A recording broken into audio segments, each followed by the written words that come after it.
그러니까 여기서는 마라나타 이렇게 인사를 해야 되는 것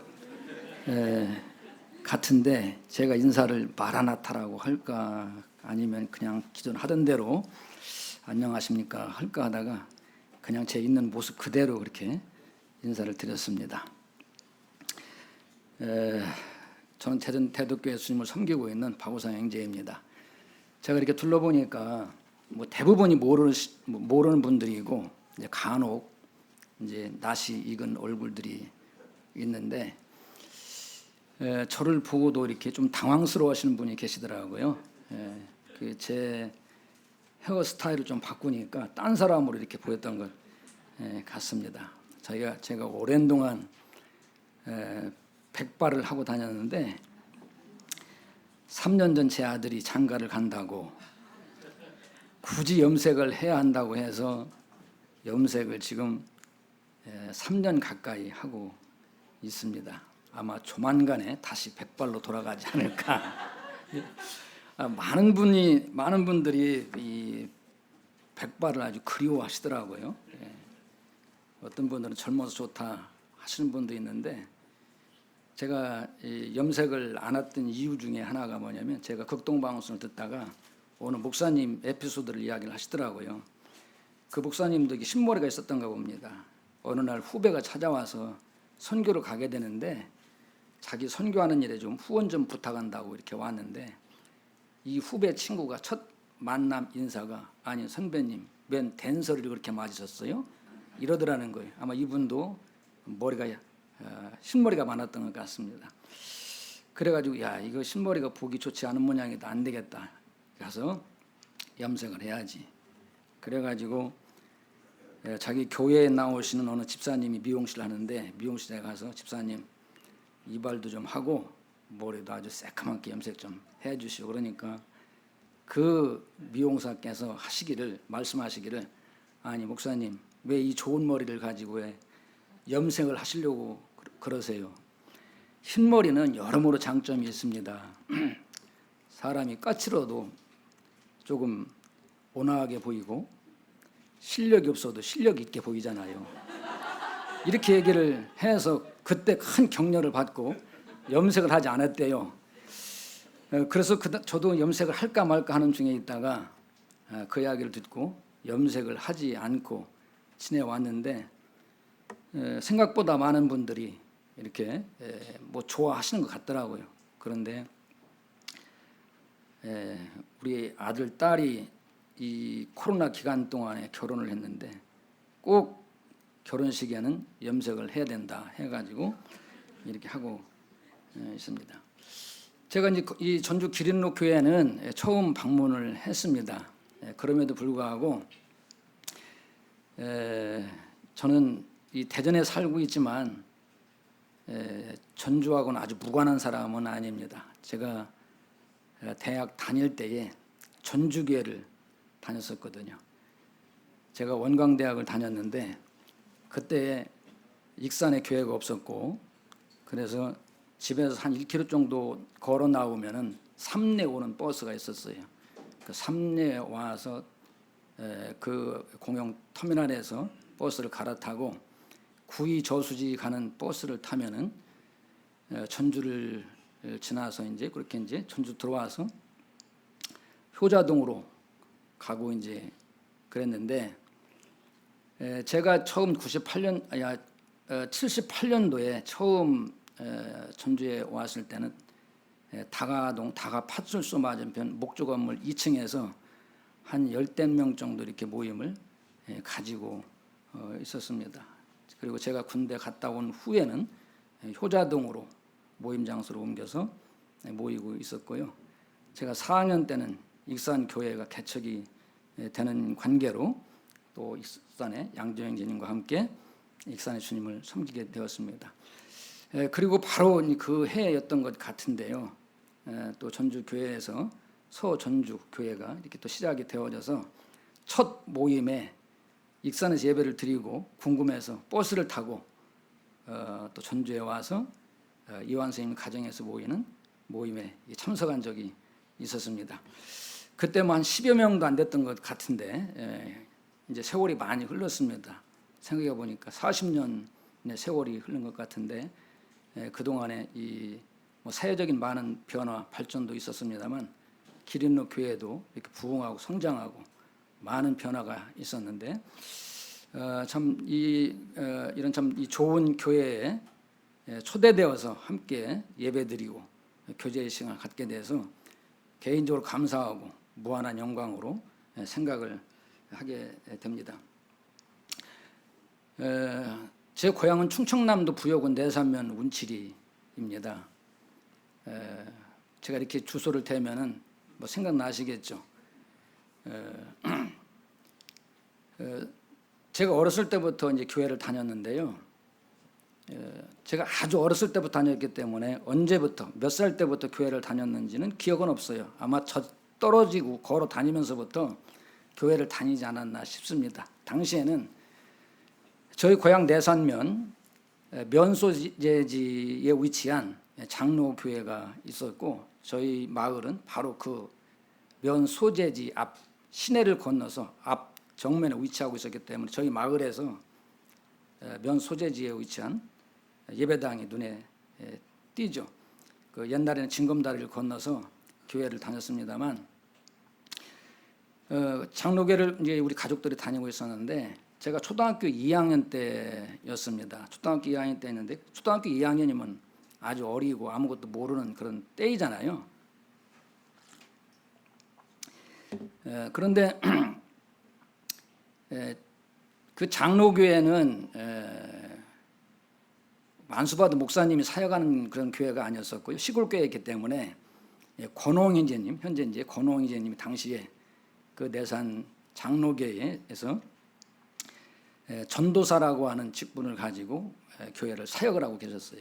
그런데 저희 가족들이 권홍희제님하고 참 이 관계가 좋았던 것 같습니다. 그런데 이 권홍희제님이 어느 날 예수님을 믿으시고 한마디로 보냐면 구원을 받으시고 복음을 전하시게 되었던가 봐요. 제가 어렸을 때니까 잘 모르죠. 제가 기억하기로는 뭐냐면 당시에 교회 안에 그냥 어른들끼리 뭔가 이렇게 좀 이 분위기가 뒤숭숭하고 그런 분위기였습니다. 그러다가 어느 날 권홍재님이 쫓겨났다는 그런 이야기를 듣게 되었어요. 나중에 커서 권홍재님으로부터 자세한 이야기를 들었습니다만 권홍재님이 당시에는 이 장로교의 그 교리를 따라서 자기 믿은 바 율법을 지키고 주일 성수를 하고 뭔가 선행을 하고 그리고 지은 죄가 있으면 회개를 해야만이 하나님 앞에 은혜를 입을 수 있다라고 하는 그런 생각을 가지고 그런 신앙생활을 하고 뭐 종교생활이죠.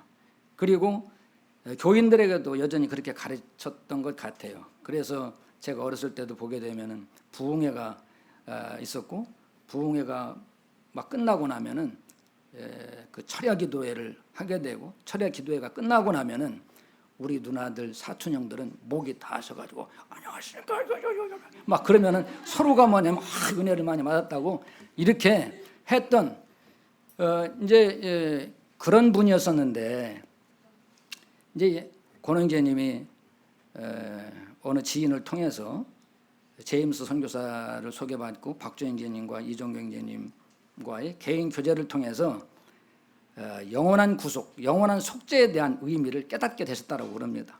그러면서부터 뭐냐면 그동안 자기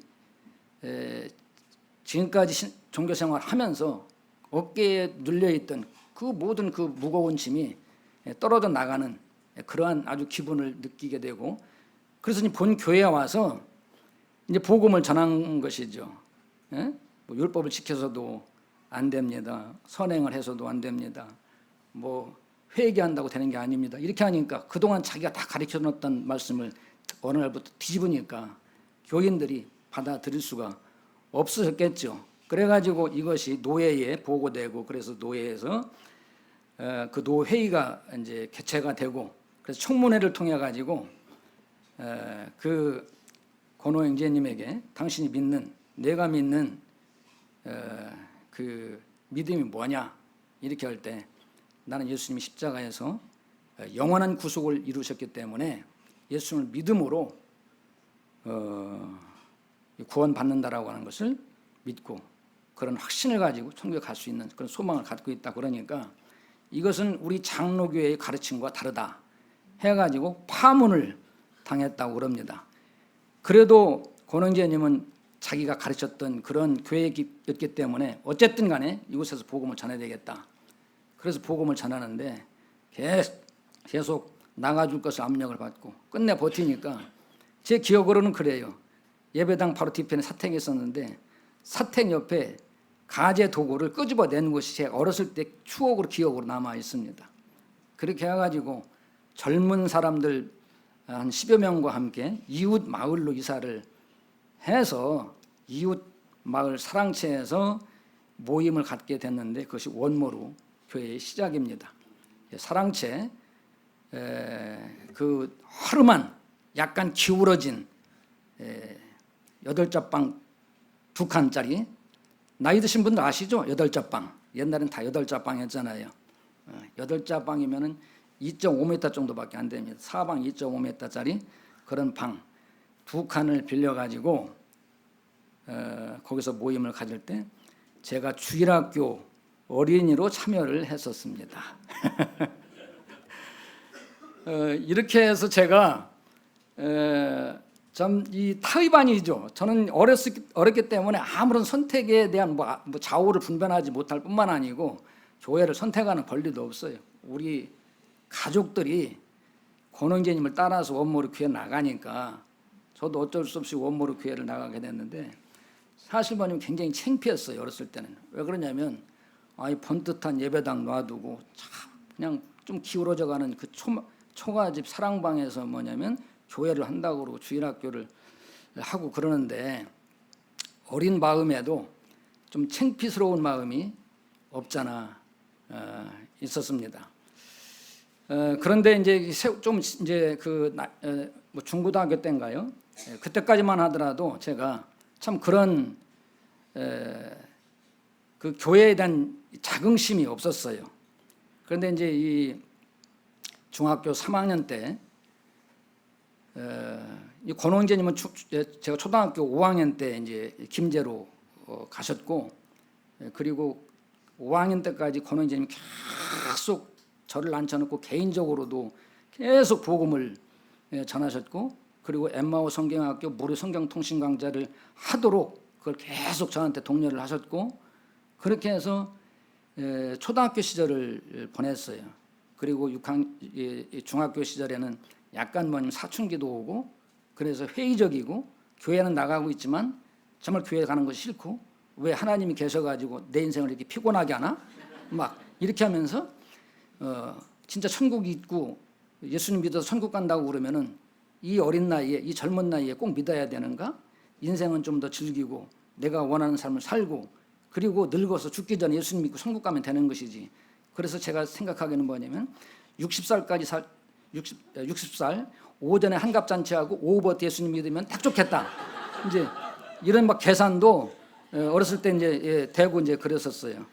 그러다 이 죽음이라고 하는 것은 아무도 예측할 수 없는 일이기에 전도서 뭐 12장 9절에도 그런 말씀이 있잖아요. 인생은 자기의 시기를 알지 못하나니 새가 그물에 걸리고 물고기가 그물에 걸리고 새가 올무에 걸린 것 같이 인생도 호련히 그날이 오면은 거기에 걸린다 이런 말씀이 있잖아요. 그래서 중학교 3학년 때 이 상담을 통해서 이 복음에 대한 확신을 가지고 예수 그리스도 나의 구주로 확실하게 영접을 하게 됐습니다. 그런데 그때 이 결신을 한 전후가 너무나 달라진 것을 제가 느끼게 되었어요. 그날 결단하고 영접 기도를 하고 결심한 후로 전 마음과 생각이 변화된 것을 스스로 제가 느끼게 되었었습니다. 그래서 그 뒤로 이제 성경도 학교 다닐 때마다 성경을 책가방에 갖고 다니고 읽고 그 모든 집회에는 뭐 학생 신분이었습니다만 뭐 주일날, 수요일날, 금요일날 집회를 빠짐없이 참석을 하고 그랬었죠. 그러다 이제 이 대학을 가게 되면서 옛날에는 뭐 대학 갈 형편도 안 됐는데 어떻게 해서 대학을 이제 가게 됐어요. 그런데 이제 서울로 갈까 익산으로 갈까 이제 갈등을 했었죠. 예?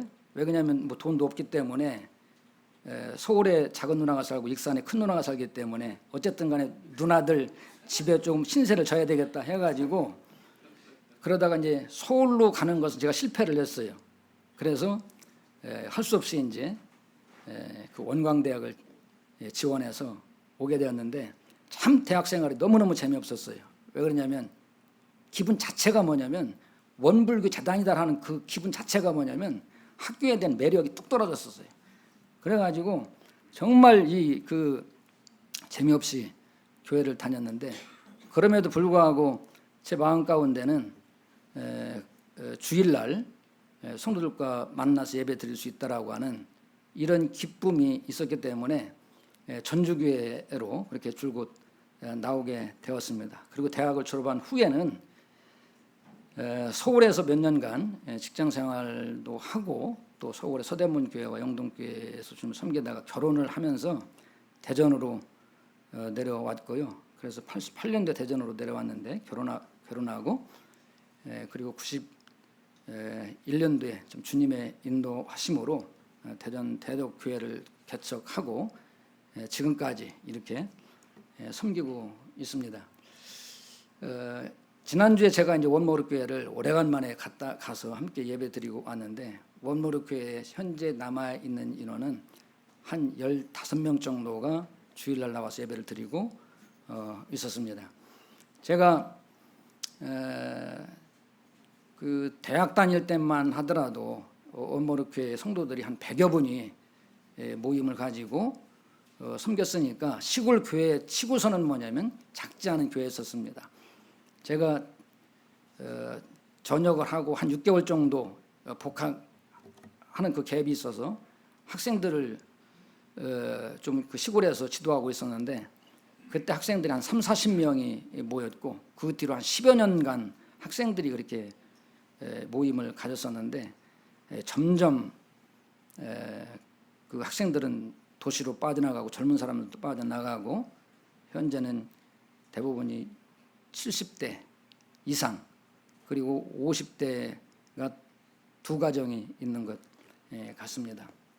그리고 가서 또 추억해 보니까 제가 침례받을 때 제가 이 73년 9월 23일 날 그렇게 이제 수요 집회에 갔다가 상담을 하고 결신을 하게 되었었는데 그리고 94년도 2월 17일 날 침례를 받았습니다. 원몰 앞에 그 내과에서 2월 17일이면은 그 내과 강변에 눈이 쌓여가지고 눈이 녹지 않아서 딱딱하게 굳어져 있는 이런 그 상황이었었고 그날도 아주 이 세찬 바람이 불어가지고 침례받는데 아주 달달달달 떨면서 그리고 지금은 뭐 텐트라도 가져왔는데 그때는 텐트도 없이 그냥 제 방 밑에 보리밭에서 옷을 갈아입었거든요. 그런데 그때 7-8명이 침례를 받았어요. 그럼 돌이켜보니까 그때 함께 침례받았던 사람들 중에 절반 이상이 그동안에 세상으로 돌아가 버린 이런 안타까운 상황을 보게 되었습니다. 저는 지금까지 그 함께 주님을 섬기다가 세상으로 다시 돌아간 이런 사람들을 기억하고 또 그런 사람들을 보고 그랬는데 제가 침례받을 때 같이 침례받았던 분들뿐만 아니고 그 외에도 많은 분들 제가 알고 있는 분들 가운데 이 믿음 생활을 끝까지 감당하지 못하고 세상으로 돌아간 분들이 생각해 보니까 많더라고요. 그리고 제가 전도하면서도 아주 깜짝깜짝 놀랄 일들을 몇 번 경험을 하게 되었는데 그것은 어떤 일이냐면 제가 교회를 막 개척하고 났을 때 어떤 분이 지인이 전화를 해서 제 가까운 곳에 자기 동생 내외가 살고 있는데 자기 동생이 총각 때 구원받은 형제였다는 것입니다. 그런데 결혼을 믿지 않는 자와 결혼을 해서 현재 교회 생활을 하지 않으니까 일단 그 부인한테 복음을 전해달라고 그래서 제가 그 부인한테 제 아내와 함께 뭐 자주 다니면서 복음을 전해서 한 6개월 정도 지난 후에 그분이 구원받고 침례를 받으셨어요. 침례를 받은 후에 신방 갔다가 그 남편을 그때 처음 만나게 됐습니다. 이게 이제 구원받았던 형제라고 하는 것이죠. 그래서 참 반갑기도 해가지고 제가 이런 말을 했어요. 저기 그동안 교회 생활도 못하고 하셨는데 이제는 아내도 예수님 믿고 구원받으셨으니까 이제 같이 신앙생활을 하셔야 되지 않겠어요? 이렇게 물어보니까 이런 말을 하니까 대뜸 질문하기를 하나님 봤어요? 이러는 겁니다. 제가 그 소리에 아주 깜짝 놀랐어요. 무슨 말을 해야 될지를 순간만에 잃어버렸습니다. 너무나 뭐냐면 당황스러워가지고 나는 이분이 과거에 구원받고 침례받은 형제라고만 알고 있었기 때문에 뭐 지금은 형편이 안 돼서 못 나온다든지 지금 마음이 준비가 안 됐다든지 뭐 다른 그런 이유를 댈 줄 알았는데 하나님 본 적 있어요? 천국 지옥 그래 천국 가봤어요? 이러는 겁니다. 그래 너무 당황이 돼가지고 참 그때 지금 기억이 안 나요. 그 뒤로 그때 상황을 제가 어떻게 마무리했는지를 참 생각이 안 나는데 그 후로도 보게 되면은 구원받았다고 하는데 몇 년간 한 4, 5년 동안 교회 나오고 떡만찬 참여하다가 어느 날 어떤 형제가 나는 하나님이 안 믿어집니다. 이렇게 선언을 하더라고요. 그래가지고 하나님의 존재에 대해서 하나님의 실존에 대해서 아무리 설명을 진짜 뭐냐면 땀나도록 발이 부르도록 쫓아다니면서 얘기를 해도 자기는 하나님 안 믿는다는 거예요. 그래서 세상으로 가버린 사람이 있습니다. 또 한 경우에는 어느 날 뜬금없이 뭐냐면 자기는 그 기독교가 믿는 예수 그리스도가 구약에서 예언된 그런 메시아가 아니다. 자기는 그걸 믿을 수가 없다. 또 이런 얘기를 해가지고 아주 충격을 받았습니다.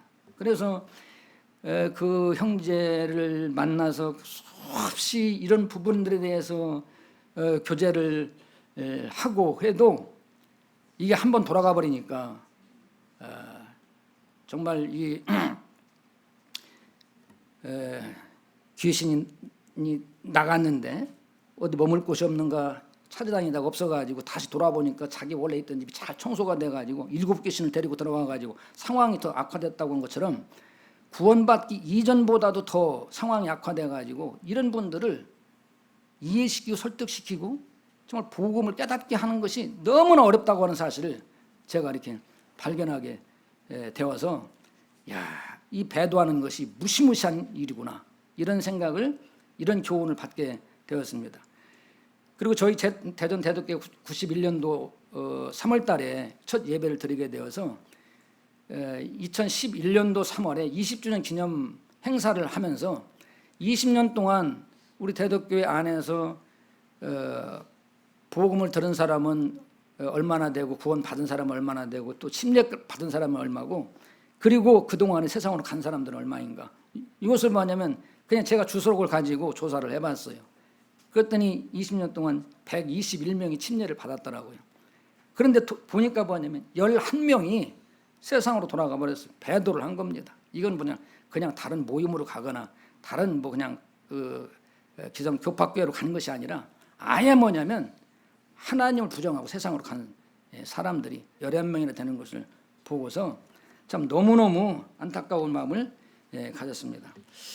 제가 그래서 지금 이 시간에는 제가 무슨 말씀을 좀 나눌까 하다가 히브리서 12장 1절로 3절에 있는 말씀을 본문으로 믿음의 경주를 완주하자라고 하는 주제로 함께 말씀을 나누고자 합니다. 히브리서 12장 한번 펴서 1절로 3절에 있는 말씀을 우리 함께 같은 목소리로 읽어보시면 좋을 것 같습니다. 제가 가지고 있는 성경이 개정 개역 성경인데 혹시 어떤 거 쓰세요? 개정 쓰시죠? 예, 그러면 같이 한번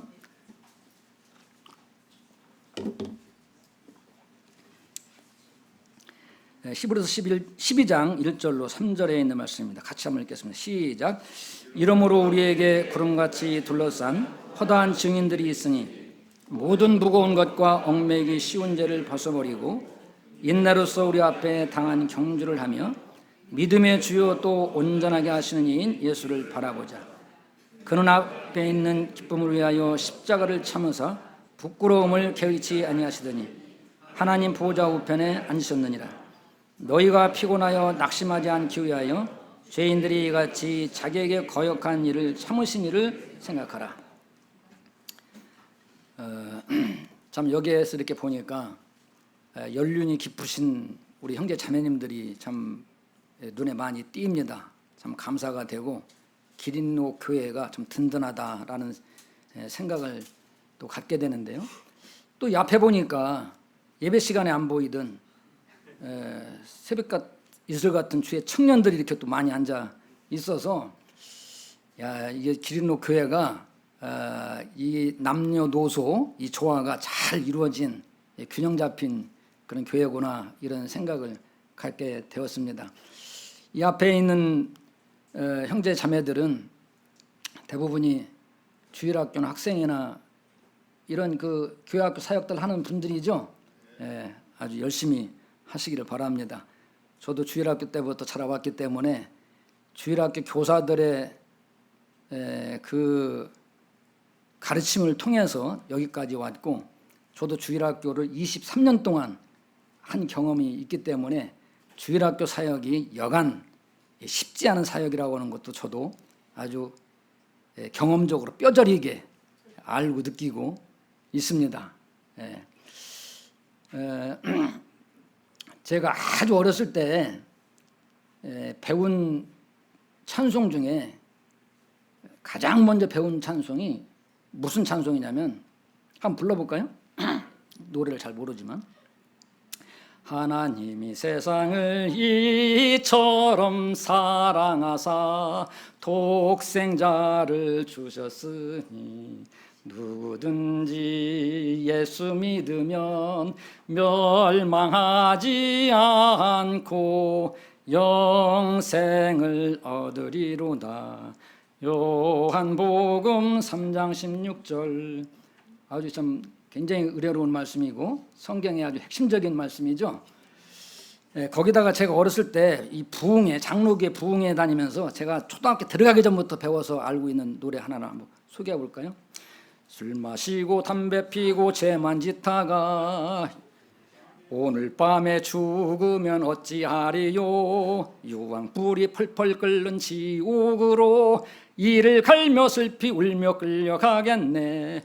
나오라 예수 앞으로 전당의 영생복 너에게 주리니 예수 믿으오. 이건 내가 그를 알기 전부터 불렀던 찬송입니다. 그러니까 이 교사들의 영향력이 대단한 거예요. 왜? 하여튼 열심히 하면은 우리 주일학교 어린이들이 평생에 가슴에 새기고 찬송과 말씀을 가슴에 새기고 주님을 아름답게 섬기리라 생각이 되어집니다. 시간이 많이 갔네요. 믿음의 경주를 완주하자. 우리는 이미 예수 그리스도를 믿는 사람들입니다. 하나님을 믿는 사람들이죠. 우리는 믿는 사람들입니다.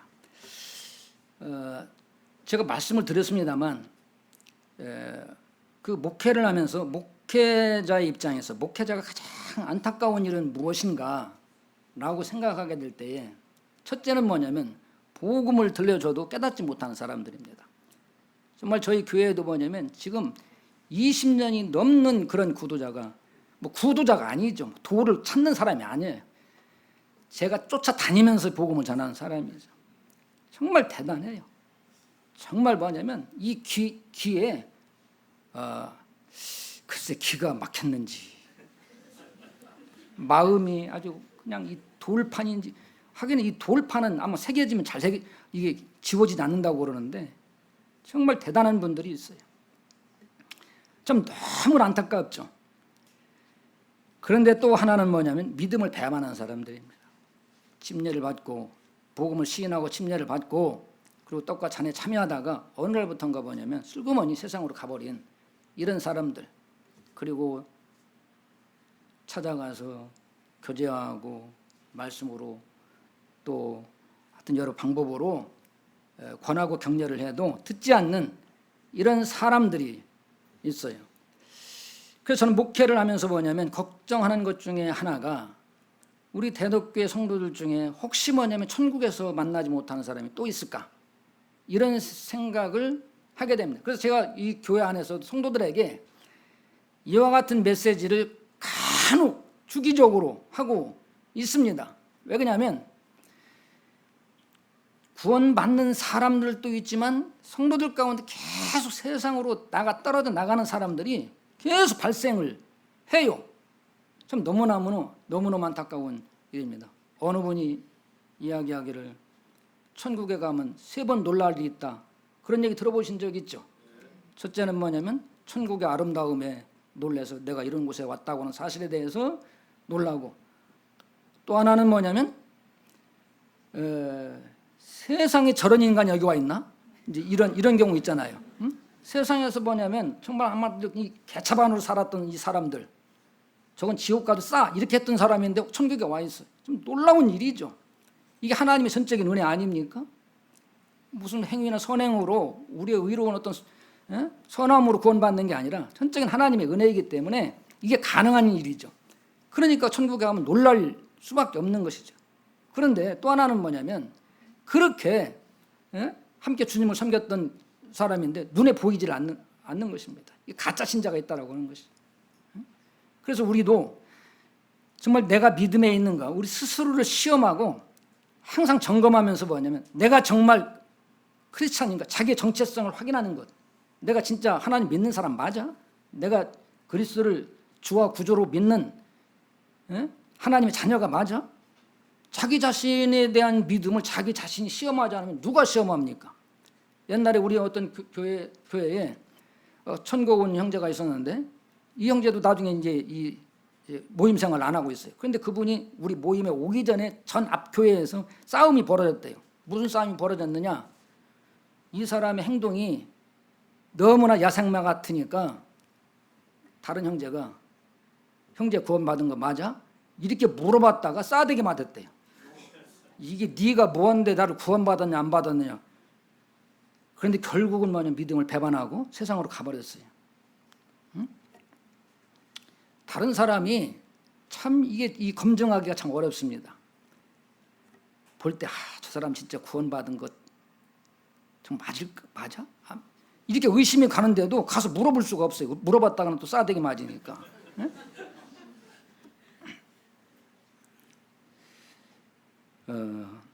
저는 이 히브리서도 이런 그런 목회자의 그런 안타까운 심정을 가지고 기록된 말씀이다, 이런 생각을 해보게 됩니다. 왜 그러냐면 이 히브리서가 기록할 당시에는 믿음을 포기하고 세상으로 돌아가는 그런 그리스도인들이 있었다라고 하는 것이에요. 그래서 그런 그리스도인들이 있었기 때문에 그 상황을 배경으로 이 히브리서가 기록이 되었다라고 하는 것입니다. 이 히브리서는 말 그대로 보면 히브리인들에게 보내는 편지잖아요. 이것은 뭐냐면 유대인들, 예수 그리스도를 믿음으로 유대교에서 기독교로 개종한 이런 그리스도인들을 향해서 기록된 말씀인데, 당시 상황이 이 유대인들은 세상을 살아가는 너무나 그 조건 좋지 않은 이런 환경 가운데서 살았죠. 우리 사도행전을 읽어보게 되면 사도행전 2장에 오순절 사건이 일어나고 그 후에 계속 유대인들로부터 이 신자들이 어려움을 당하는 그런 기록들이 있잖아요. 그래서 사도행전 7장에 보게 되면 이 스데반이 이 유대인들로부터 돌에 맞아서 죽임을 당하는 사건이라든지, 12장에서는 그 야고보가 목베임을 당하고 순교하는 장면이라든지, 또 베드로도 옥에 갇히는 이런 상황들. 그러니까 이 기독교가 히브리인 기독교인들이 자기 동족으로부터 그냥 종교가 다르다라고 하는 것이, 유대교를 믿어야 되는데, 유일하신 하나님을 믿어야 되는데 예수님을 하나님으로 믿는다고 하는 것을 이들의 입장에서는 도저히 받아들일 수가 없지요. 예? 천지 만물을 창조하신 창조주 하나님, 유일하신 하나님을 믿는 사람들인데 나사렛 예수가 하나님이라는 것을, 이건 한마디로 이단이죠. 예? 이것은 반역자들이죠. 그러니까 이들을 핍박하지 않을 수가 없었던 것입니다. 그들의 입장에서는. 그래서 이 예루살렘에 있던 성도들이 세계 각처로 흩어지게 되었습니다. 그러면 세상에 나가면은 어디 뭐 피난처가 있고 안식처가 있느냐? 그렇지도 않았죠. 당시에 또 로마 이 황제, 로마 정부로부터 또 박해가 있었던 것을 우리 성경을 통해서 확인하게 됩니다. 그래서 이제 이 너무 환경이 어렵고 정치적으로, 종교적으로, 경제적으로 어려우니까 사람의 마음이 점점 약해지잖아요. 내가 조금만 타협을 하고 유대교로 돌아가면은 내가 이러한 불리한 상황에서 모면할 수가 있지 않을까. 이런 생각으로 다시금 유대교로 돌아가는, 이런 상황에서 이 연약한 흔들리는 그리스도인들을 격려하기 위해서 이들에게 확고한 믿음을 심어주기 위해서 히브리서가 기록이 되었다고 하는 것입니다. 그래서 우리의 믿는 믿음의 대상이 누구냐? 그래서 히브리서 1장 1절에 예수님이 어떤 분이신가에 대해서 아주 간단하고 명료하게 이렇게 말씀을 하고 있습니다. 이건 유대인들을, 유대교의 배경을 가지고 있는 히브리인들을 신자들이었기 때문에 그렇게 기록이 됐던 것 같아요. 옛적에는 여러 부분과 여러 모양으로 우리 조상들에게 말씀하신 하나님, 그 하나님께서 이 모든 날 마지막에는 그 아들로 우리에게 말씀을 하셨다. 하나님이 그를 만유의 상속자로 세우시고 또 그를 통해서 만유를, 모든 세계를 지으셨다 말씀하고 있습니다. 그래서 그 예수님에 관해서 뭐라고 말씀하시냐? 그는 하나님의 영광의 광채시요 본체의 형상이시라. 그가 능력의 말씀으로 만물을 붙드시고 또 죄를 정결하게 하는 일을 하시고 또 높이 계신 지극히 크신 이의 우편에 앉으셨다. 이렇게 이제 예수님을 소개를 하고 있습니다. 예수님이 어떤 분이신가? 우리가 믿는, 우리의 믿음의 대상인 예수님이 어떤 분인가에 대해서 아주 간단하고 명료하게 정의를 내리고, 그래서 그는 천사보다 훨씬 뛰어나신 분이다. 뿐만 아니고 이스라엘 사람들에게 있어서는 전통적으로 모세를 굉장히 존중을 했잖아요.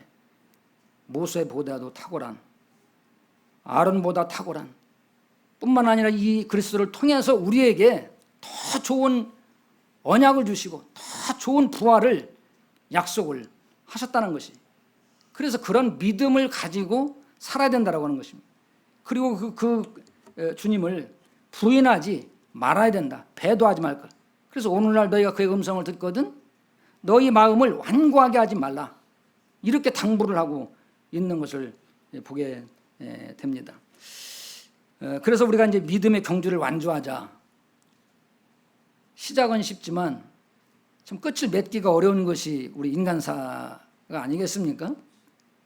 그럼에도 불구하고 세상의 다른 어떤 일들은 하다가 포기할지라도 이 신앙만큼은, 이 믿음만큼은 포기하지 말아야 한다라고 하는 것입니다. 그래서 믿음을 경주 끝까지 완주하기 위해서는 어떤 조건이 있다라고 하는 것이에요. 여기서는 뭐냐면 모든 무거운 것과 얽매기 쉬운 죄를 벗어버려라, 이렇게 말씀하고 있습니다. 경주하기 위해서는 경주자가 최대의 효과를 거둘 수 있는 그러한 조건을 갖추지 않으면 안 되는 것이죠. 달리기 선수가 뭐 장화를 신고 달린다든지 뭐 군화를 신고 달린다든지, 물론 뭐 군인들은 완전 군장을 하고도 뜁니다만 올림픽에 나간 선수들이 그런 복장으로 달리는 건 아니잖아요. 수영 선수가 무슨 배낭을 메고 수영을 합니까? 그렇지가 않잖아요. 그러니까 이번에도 뭐 그쪽 예천에서 실종자를 수색하기 위해서 해병대가 투입했다가 한 명이 해병대가 또 실종되는 안타까운 사건이 벌어졌는데 뭐 나오는 뉴스를 보니까 해병대들도 장화를 신고 수색에 참여를 했다고 그래요. 그 물에 빠졌을 때 장화 신고 수영이 됩니까? 안 되죠. 그러니까 좋은 조건을 갖추지 않으면 안 된다라고 하는 것이. 여기서 무거운 것을 벗어버려야 된다. 그래서 무거운 것은 무엇이냐? 이거 뭐 헬라어로는 옹코스라고 합니다. 그 무거운 것이 뭐냐 이게. 이 그리스도인들이 이 신앙을 경주하는데 장애가 되는 이 신앙생활을 무겁게 하는 것이 무엇일까? 제가 생각을 하다가 뭐냐면 사람들에게는 염려가 있어요. 마음을 짓누르는 염려들이 있습니다. 세상에 대한 염려가 있죠. 자식에 대한 염려가 있고 직장에 대한 염려가 있고 미래에 대한 염려, 노후에 대한 염려, 건강에 대한 염려, 많은 염려들이 있는데 이것들이 어느 날 우리에게 엄습하기 시작하면 이 꼬리에 꼬리를 물고서는 뭐냐면 마음과 생각을 사로잡습니다. 그래서 신앙의 경주를 하지 못하도록 그리고 우리 마음에 가득한 욕심, 이 욕심이 없는 사람이 없습니다만 이 욕심이 커지면은 이 욕심을 감당하지 못하는 거예요. 이 욕심의 무게에 의해서.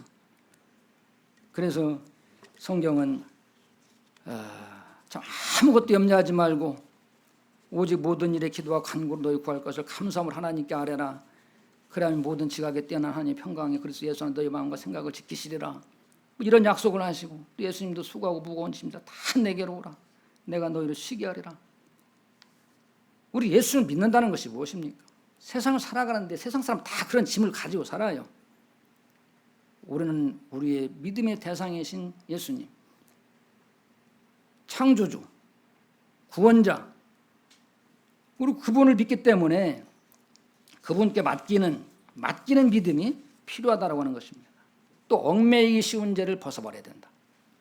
우리의 신앙생활을 얽어매는 것들이 무엇이 있을까?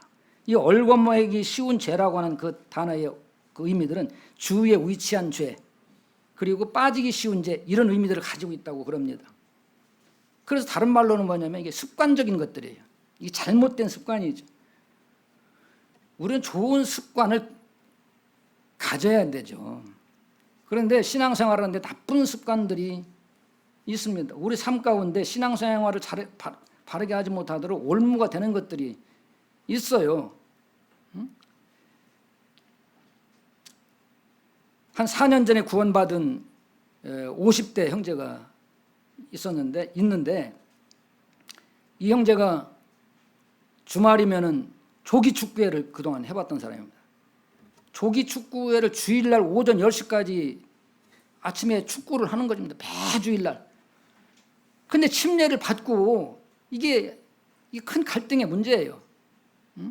이게 뭐 하루 이틀 한 것이 아니고 뭐 10년 넘게, 그건 20년 정도 이 조기 축구회를 하고 그 구성원 멤버들이 있고 그 사람들과의 인간 관계도 있고 그런데 주일날 예배들이 나오기 어려운 거예요. 처음에는 어려웠습니다만 점점 그 관계를 정리하고 지금은 아주 집회 생활을 잘 하고 있는 모습을 보는데 어떤 한 형제라고 하는 사람은 교회를 좀 안 나오더니 나중에 알아보니까 뭐냐면 무슨 그 등산협회 뭘 가입을 했대요. 그래가지고 매주일 전국 명산을 등산하는 겁니다.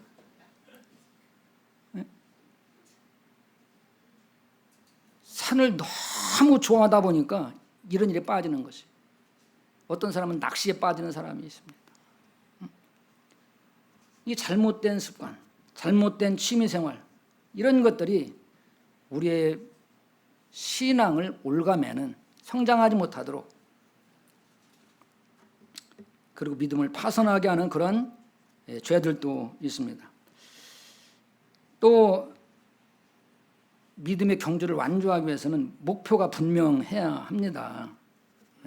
속도보다 방향이 더 중요하다는 말이 있죠. 우리의 목표는 하나님 나라와 그의 영광 위에 살아가는 것입니다. 우리가 신앙생활하는데 어떤 의도가 있습니까? 이 교회 오면은 무슨 뭐 높은 자리 차지하려고 아니면 교회 오면은 어떤 이 내 사업에 도움이 되려고 하는 이러한 어떤 세상적인 그런 야망, 그런 목적으로 교회 나오는 분이 계십니까? 그런 분이 안 계시죠. 그런데 혹시 뭐냐면 그렇지 않다 할지라도 뭐냐면 내가 교회 안에서 인정받지 못하기 때문에 마음 상해하고 실족하고, 그것이 신앙생활의 목적이 아니잖아요.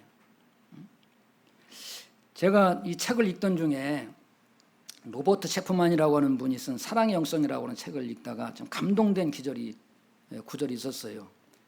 뭐 역사적으로 잘 아시겠습니다만 영국에서 19세기 이 브레드린 형제운동을 하게 된 아주 이 핵심적인 멤버들 중에 뭐 존 넬슨 답이라든지 조지 밀러드, 이분들 잘 알고 계시잖아요. 그건 잘 알려지지 않은 분이 그 로버트 체프만이라고 하는 분인데, 이분이 쓴 그 내용 중에 이런 말씀이 있더라고요. 이 세상에 그리스도를 전파하는 사람들은 많다. 하지만 그리스도의 삶을 살아내는 사람은 많지가 않다. 나의 삶의 목적은 오직 그리스도의 삶을 살아내는 것이다. 아주 그냥 생각하면 할수록 멋진 그런 글을 쓰셨더라고요. 나의 삶의 목적이 뭐냐, 이게 그리스도의 삶을 살아내는 것이라는 것이. 그래서 우리는 예수님을 바라봐야 됩니다. 이게 영적 승리의 비결이죠. 왜냐하면 그분은 믿음의 주요 온전하게 하시는 이기 때문에 그렇습니다. 여기 믿음의 주라고 할 때 주는 아르케고스, 이건 창시자, 주관자, 통치자, 이런 의미들을 가지고 있어요. 믿음을 창조하시고 믿음을 주관하시는 분이십니다. 온전하게 하시는 분, 테레오테스, 이거 완성자라는 의미를 가지고 있고요. 그래, 믿음을 시작하게 하는 분이시고 믿음을 완성케 하시는 분이 예수님이라고 하는 것이에요. 예수님을 바라보지 않으면, 예수님을 믿지 않으면 믿음을 시작할 수가 없고, 예수님을 바라고 예수님을 의지하지 아니하고서는 그 믿음을 완성할 수가 없다라고 하는 것입니다. 그래서 어떤 면에서는 예수님은 믿음의 알파와 오메가, 시작과 끝이라고 하는 것이죠. 그래서 우리 모든 상황 속에서 예수님을 바라보는 것이 필요하다고 하는 것입니다. 경제적으로 어려울 때, 육체적으로 힘들 때, 상황적으로 참 권고하고 어렵고 힘들 때에 주님을 바라보지 않으면은, 저도 지금까지 살아오면서 참 이 인생의 많은 그런 그 어려운 그런 시기들, 그런 기회들이 있잖아요. 참 낭망이 되고 낙심이 되고 절망이 되고, 내가 이 길을 가야 되는가? 라고 하는 어떤 그런 회의감이 들 때도 있고, 그리고 인내를 해야 된다라고 하는 것이죠. 모든 무거운 것과 얽매기 쉬운 죄를 벗어버리고 인내로서 우리 앞에 당한 경주를 경주하며, 인내라고 이렇게 말씀하고 있습니다. 인생을 살다 보면 항상 좋은 일만 있는 것은 아니죠. 좋은 일도 있고 나쁜 일도 있고, 뭐 좋은 날도 있고 굳은 날도 있듯이 인생은 참 파란만장한 것이 인생 아니겠습니까? 그런데 조금 힘들다고 그래가지고 포기하고, 그럼 무엇을 성취할 수가 있겠습니까? 우리는 그 한민족이라고 그러죠. 배달의 민족이라고도 하고, 옛날에 뭐 신화 얘기를 꺼낼 필요도 없겠습니다만, 어쨌든 간에 이 한국인은 은근과 끈기, 이게 특징이라고 그러잖아요. 그래서 하여튼 여러 가지 어려움이 있지만 하여튼 인내가 필요하다라고 하는 것이고, 성령 열매 중에 하나도 오래 참는 게 있습니다. 그래서 그 넘어지는 사람들은 조금만 돌멩이도 똑같이 상황에 따라 가지고 그걸 걸림돌로 여기는 사람이 있고 디딤돌로 보는 사람이 있다라고 그러는 거예요. 그런 얘기 들어보셨죠? 그러니까 성도들 간에도 때로는 뭐냐면 눈의 가시처럼 나한테 그런 또 맞수가 또 있어요. 교회 안에. 희한하죠. 꼭 나를 힘들게 하는 그런 어떤 그런 대상이 있다라고 하는 것입니다. 그런데 그걸 걸림돌로 생각을 하게 되면은 맨날 상처받고 이제 그러는 거예요. 오히려 디딤돌로 여기고 진짜 이 내 마음과 내 생각을, 내 잘못된 생각들을 부서뜨리고 하나님 앞에 굴복시키도록 하는 어떤 그런 영적 성장의 계기가 되게 하는 그런 촉매제로 그렇게 여기면은 오히려 자기에게 도움이 되고 영적 성장을 이루라고 생각이 되어집니다. 그리고 우리는 또 상이 있다라고 하는 사실이죠. 우리의 삶 가운데는 그냥 하나님 무조건 살아라고 하는 것이 아니고 무조건 충성되라, 무조건 참고 견디라 이렇게 하는 것이 아니죠. 그래서 10월에서 11장에서 믿음의 영웅들에 대해서 소개하고 6절에서는 그런 말씀이 있잖아요. 믿음이 없이는 하나님을 기쁘시게 하지 못하나니 하나님께 나아가는 자는 반드시 그가 계신 것과 또한 그가 자기를 찾는 자들에게 상 주시는 이심을 믿어야 할지니라. 아주 이 확실하게 말씀하셨잖아요. 그래서 믿음으로 아벨은, 믿음으로 에녹은, 믿음으로 노아는, 믿음으로 아브라함은 쭉 믿음의 얘기를 하다가 그 24, 5절에 가서 보면 믿음으로 모세는 바로의 공주의 아들이라 칭함받기를 거절하고 하나님 백성과 함께 고난받기를 잠시 죄악의 낙을 누리는 것보다 더 좋아하고 그리스도를 위해 받는 수모를 애굽의 모든 보화보다 더 큰 재물로 여겼으니 이는 상 주심임을 바라봄이라 이렇게 말씀하고 있잖아요. 그러니까 우리의 삶 가운데 보상이 있다라고 하는 것입니다. 이것이 하나님의 공의가 아니겠어요? 꼭 그런 믿음을 가지시고 살아가게 되시길 바라고요. 믿음의 경주 좀 끝까지 완수하시게 되기를 바랍니다. 저도 얘에 대한 두려움을 가지고 있어요. 저도 가끔 가다가 그런 두려움이 있거든요. 그런데 성경을 보다가 위로가 되었던 건 바울도 그런 두려움을 가지고 있었더라고요. 바울 사도가 고린도전서 9장 24, 5절에 그런 말씀을 하고 있어요. 운동장에서 다름질하는 자들이 다 달아날지라도 오직 상 얻는 자는 하나인 줄을 너희가 알지 못하느냐. 너희도 얻도록 이와 같이 다름질하라. 그래서 저들은 뭐냐면 썩을 멸류관을 얻고자 하지만 우리는 썩지 아니할 것을 얻고자 한다. 그래서 내가 다름질하기를 향고방 없는 것 같이 하지 아니하고 또 싸우기를 허공을 치는 것 같이 하지 아니하고 오직 내 몸을 내 몸을 복종하게 하면 내가 남에게 전파한 후에 내가 도리어 버림이 될까 두려워함이라 이런 고백을 하고 있어요. 그러니까 뭐 전도자, 장로, 뭐 사역자, 뭐 목회자, 일꾼들이라고 한다고 그래가지고 안 넘어지는 것이 아닙니다. 뭐 역사적으로 뭐 그런 것도 우리 보잖아요. 믿음에 실패한 넘어진 그런 일꾼들 성경에도 뭐 언급이 되어 있습니다만 그래서 이 승리는 주님이 붙들어 주지 아니하시면 결코 감당할 수 없는 일이다. 그래서 우리가 매사 주님을 의지하고 기도하고 정말 끝까지 믿음에 파선하지 아니하도록 이 은혜에서 떨어져 나가지 아니하도록 그래서 내 자신의 신앙을 지킬 뿐만 아니라 옆 사람도 그렇게 격려를. 그래서 히브리서는 그래서 경고와 함께 격려를 하고 있는 것을 보게 됩니다. 모이기를 패하는 어떤 사람들의 습관과 같이 하지 말고 그날이 가까움을 볼수록 더 그리하라. 이렇게 하면서 뭐냐면 사랑과 선행을 서로 격려하라. 이렇게 말씀하고 있지 않습니까? 오늘 이렇게 좀 초대해 주셔서 감사하고요.